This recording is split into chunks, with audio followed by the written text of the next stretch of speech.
Claire Dawson sat in the crowded lawyer's office, her fingers pressed tightly together to hide the shaking in her hand. The air felt heavy, thick with tension and the faint smell of coffee from the corner table. She kept her face calm, but her heart pounded so loud she thought everyone could hear it. Her father, a successful real estate developer, had died only a few weeks ago. She had barely begun to process his loss, and now she was here to hear his final wishes. Across the room, her older sister Lena sat perfectly straight, her lips curved into a faint, smug smile. Beside her, Mark leaned back in his chair, his arms crossed as if he already knew what was coming. The lawyer cleared his throat and began reading the will. First, he announced Lena's inheritance, several properties and a large sum of cash. Lena's smile grew wider. Then came Mark's share, more properties, company shares, and a vacation home. Mark smirked openly, glancing at Claire like he was savoring every second. Finally, the lawyer said, "Claire Dawson receives nothing." The words seemed to hang in the air, cold and sharp.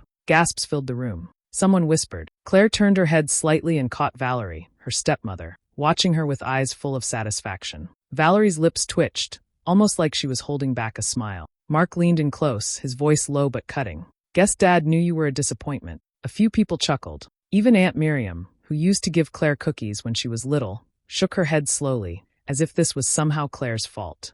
Claire's throat tightened, but she swallowed hard. No, she wouldn't cry. Not here. Not in front of them. She stood up, her chair scraping against the floor. Without a word, she turned and walked out of the room. In the hallway, away from their stares, her chest rose and fell in deep, steady breaths. Her hands still shook, but her mind was strangely clear. They think they've won, she thought, the words burning in her mind. But they have no idea what's coming.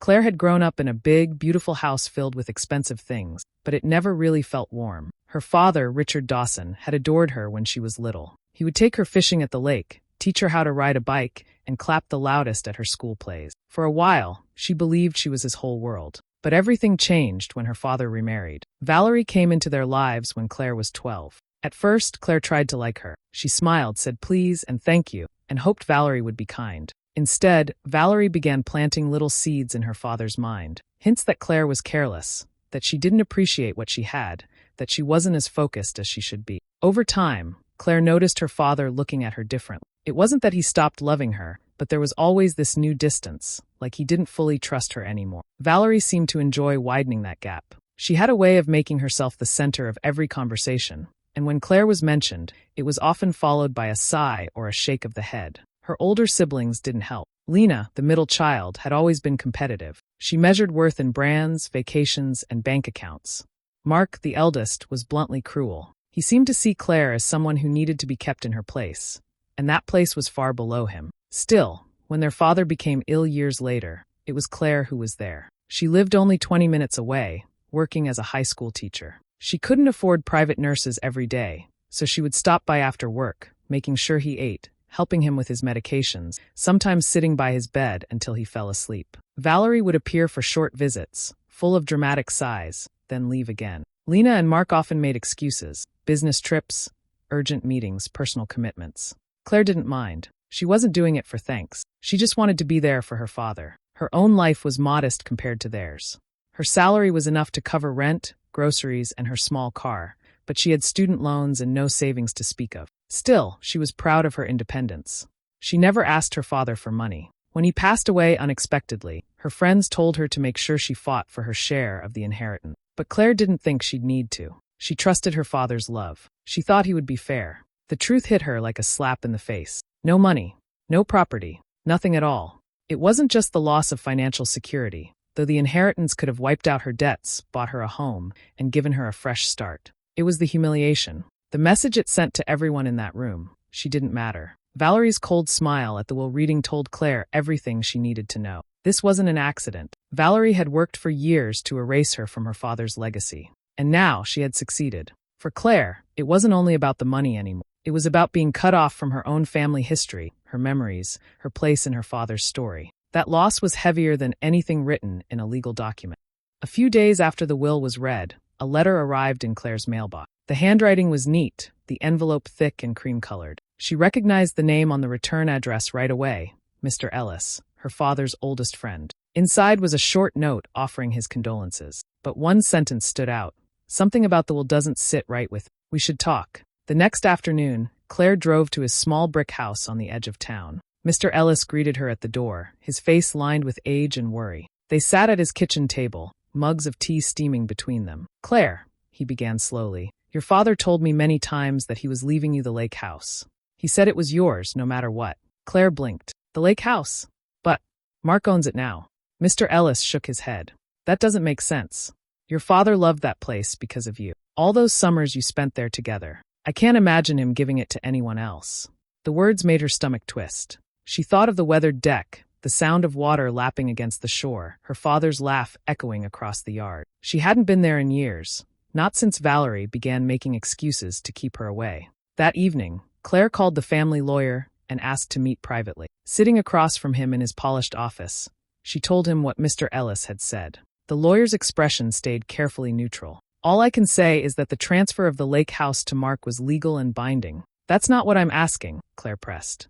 "I want to know when it happened and why." He cleared his throat. "I'm not at liberty to discuss further detail." Her hands curled into fists. He was hiding something. That night, while sitting on her couch in the dim light of her living room, a memory came rushing back. 2 months before her father died, he had called her out of the blue. His voice was weak but steady. "I'm making sure you'll always have a place to call home," he'd said. At the time, she thought he just meant he loved her. Now it felt like a promise, one that had been stolen from her. She started searching through old boxes and files she'd kept in her closet. Emails from her father, printed photographs from their lake trips, and eventually, documents she'd requested from the county records office. Her heart pounded as she flipped through property deeds. Then she saw it.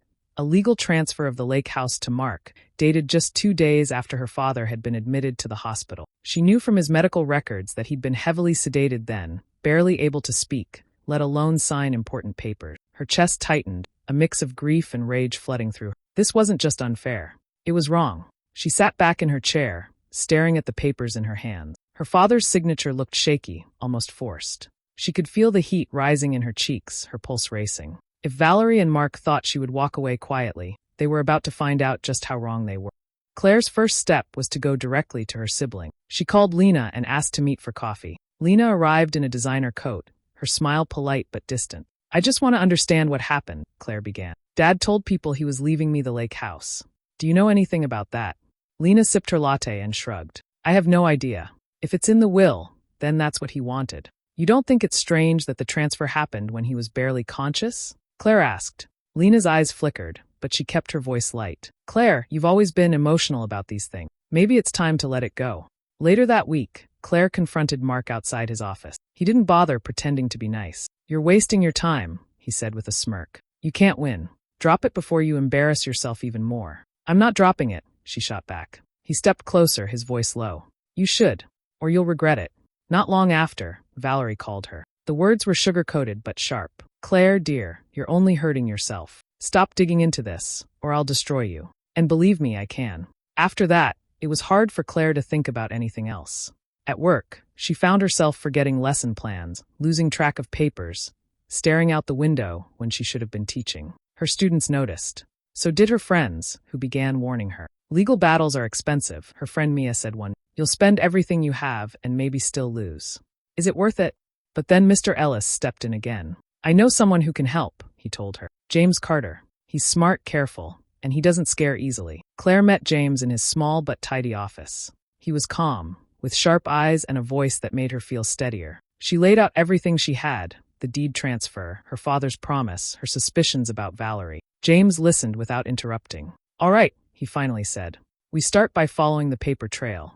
Over the next weeks, they dug deeper. Bank statements revealed large withdrawals from her father's accounts in the weeks before his death. Withdrawals he couldn't have made on his own. Some property documents showed handwriting that didn't match his. And everywhere they looked, Valerie's name appeared, as a witness, a contact, or the one handling his affairs. The more they found, the heavier Claire's heart became. She began to wonder if her father had truly wanted her cut out, or if Valerie had twisted things so badly that he barely knew what he was signing. The thought kept her awake at night. She wanted to believe in his love, but doubt gnawed at her. Then Valerie struck back. She began calling relatives, telling them Claire was money-hungry and trying to ruin her father's memory. Soon, distant cousins were sending Claire cold, clipped messages. Old family friends stopped answering her calls. The tension came to a boiling point at a family dinner she'd been invited to, though now she suspected it was only to corner her. The table was heavy with food, but no one seemed interested in eating. Mark leaned back in his chair, eyes locked on her. "You'll never win, Claire," he said in a voice loud enough for everyone to hear. "We own everything. You have nothing." The room went silent. Claire's pulse roared in her ears. She met his gaze, her jaw set.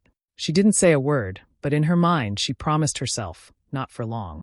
The courtroom was packed, the air tense and heavy. Claire sat beside James, her hands clenched in her lap. Across the aisle, Valerie sat with Lena and Mark, all of them dressed in dark, expensive clothes, their faces carefully composed. The trial had been dragging on for days, but now it was time for closing arguments and final evidence. Valerie was the first to take the stand. She spoke in a soft, almost pitying voice, painting Claire as unstable, emotional, and obsessed with money. Lena followed, acting as if she had no idea about the property transfer, her tone dripping with fake concern for her troubled sister. Mark was the bluntest, claiming Claire had always been careless and ungrateful, and that their father had simply decided she didn't deserve the lake house. Claire sat still, but every word made her stomach twist. Then it was James's turn. He walked to the center of the room, holding a folder of documents. His voice was calm, deliberate. "Your Honor," he began, "the defense claims that Mr. Dawson willingly signed over the lake house to his son, but the evidence shows otherwise." He presented a signed statement from a nurse who had been on duty the day the transfer papers were signed.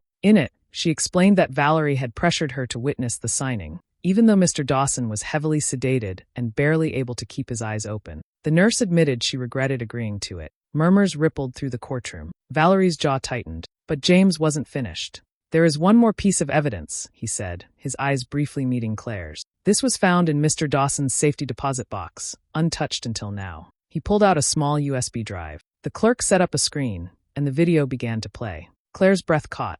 On the screen, her father sat propped up in bed, pale and frail but clear-eyed. His voice was weak but steady. "If anything happens to me," he said, looking straight at the camera, "the lake house goes to Claire. It's hers. Do not let anyone take it." The room went dead silent. Then a loud gasp echoed from somewhere in the back. Claire saw Valerie's face drain of color, her lips parting in shock. Mark shifted uncomfortably, glancing at Lena, whose hands were suddenly clenched tight. The judge leaned forward. "This is your father?" he asked Claire. "Yes, Your Honor," she said, her voice barely above a whisper. The judge's expression hardened. After a short recess, he returned with the verdict. "Based on the presented evidence, the court rules in favor of Claire Dawson. The lake house will be returned to her ownership. Additionally, damages will be awarded for fraudulent transfer." Claire felt the air rush from her lungs. She could hardly believe the words. Around her, people began whispering. She saw the reporters scribbling notes, the courtroom buzzing with the story they'd just witnessed. Valerie sat frozen, her eyes fixed on the desk in front of her. Mark's face was red with anger, Lena's pale with shock. They looked nothing like the confident, untouchable people who had laughed at her in the lawyer's office weeks ago. Their public humiliation was complete. The first time Claire unlocked the front door of the lake house, she stood in the doorway for a long moment, letting the smell of wood and fresh air wash over her. Sunlight spilled through the windows, lighting up the dust floating gently in. It was quiet, except for the distant sound of water lapping against the shore. This was hers now. The place needed work, peeling paint, creaky floors, a roof that groaned in the wind, but Claire didn't mind. She threw herself into the renovations. She painted the walls soft, warm colors, fixed the deck where she and her father used to sit, and replaced the worn-out furniture with pieces that felt cozy and welcoming. She planted flowers along the path to the water, imagining how it would look in spring. She didn't invite her siblings to see it. She didn't even tell them when she moved in. After the trial, she had cut off all contact with them. There were no more phone calls, no more awkward holiday gathering, no more pretending things could ever be normal. She realized she didn't need them in her life, especially when their presence only brought her down. Word spread quickly about the court case. Valerie's reputation took a heavy blow. People whispered about how she had manipulated her dying husband, how she had nearly stolen his daughter's home. Invitations to social events stopped coming her way. Even Mark and Lena began to drift apart. Without the common goal of keeping Claire out, their alliance crumbled. Old resentments between them rose to the surface, and soon they weren't speaking to each other either. For Claire, the victory wasn't just about the property. Standing on the lake house porch, looking out at the water, she knew it was about more than bricks, wood, and land. It was about dignity, about not letting anyone erase her place in her father's life, about proving, to them and to herself, that she mattered. She wanted to honor her father's memory in a way that felt right. That's when the idea came to her, a foundation in his name to help students in need. She thought of her own high school students, some struggling with tuition for extracurricular programs or basic school supplies. Her father had always valued hard work in education, and this was a way to carry that forward. Within a few months, the Richard Dawson Scholarship Fund was born. Claire poured her time into it, organizing fundraisers, working with local schools, and seeing the first group of students receive the help they needed. The pain from the betrayal hadn't vanished, but it had been reshaped into something good. Every time she handed a scholarship certificate to a smiling student, she felt a little more whole. The lake house was no longer a symbol of loss or a prize wrestled away in court. It was a place of peace, purpose, and quiet strength. And Claire had built that for herself. The sun was setting over the lake, painting the sky in shades of gold and pink. Claire sat on the porch, wrapped in a light blanket, the cool evening breeze brushing against her face. In her hands was an old photograph, she and her father, years younger, sitting on this very deck. He was laughing, his arm around her shoulders, and she was grinning up at him like the happiest girl in the world. She traced the edges of the photo with her thumb, her chest warm with the memory. They had tried to erase her from his story, to make it seem like she had never mattered. But looking at the photograph, she knew the truth. They tried to erase me from his legacy, she thought, the words clear in her mind. But love leaves traces that lies can't destroy. The water shimmered in the fading light. A loon called in the distance, its cry soft and haunting. Claire took a deep breath, feeling peace settle over her. She stood and walked inside, the wooden floor creaking under her feet. In the living room, the mantel stood bare except for a small vase of fresh flowers. She placed the photograph carefully in the center, where it caught the glow of the evening sun through the window. Looking at it one last time, she smiled. Not a smile of victory over her family, but one of quiet certainty. This house isn't just mine, she whispered to herself. It's proof I was always his daughter. Hey besties, thanks for watching till the end. If you enjoyed Claire's story of courage and justice, don't forget to like, share, comment, and subscribe for more gripping stories. Stay tuned. Next time, you'll hear about the girl left out of her friend's trip, so she booked the seat right next to them. See you in the next one.